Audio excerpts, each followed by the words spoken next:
हर हर महादेव दोस्तों, जय श्री राम। आप लोगों को बीच में मैं एक अवधी नाच गीत प्रस्तुत करने जा रहे हैं। आप लोगों को अच्छा लगे तो अपना प्यार दुलार बनाए रखना।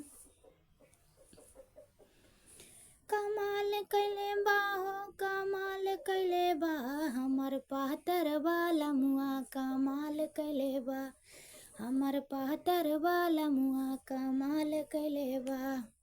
पहिले पहिरावत रहाई फटही लुगरिया, पहिले पहिरावत रहाई फटही लुगरिया, अब सुनरी पे चुनरी तैयार कैले बा, हमर पातर वाला मुआ कमाल कैले बा, हमर पातर वाला मुआ कमाल कैले बा। कमाल कैले बा हो, कमाल कैले बा हो, कमाल कैले बा, हमर पातर वाला मुआ कमाल कैले बा।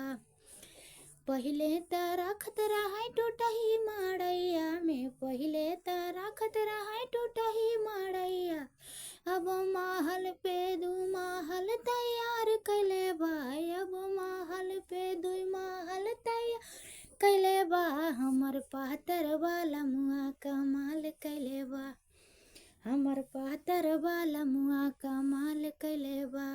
कमाल कैले बा हो, कमाल कैले बा हो, कमाल कैले बा, हमर पातर वाला मुआ कमाल कैले बा।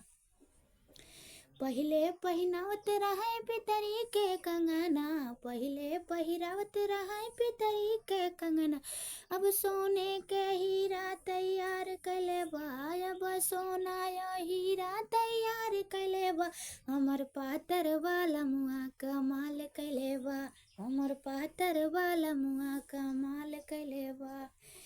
पहिले खियावत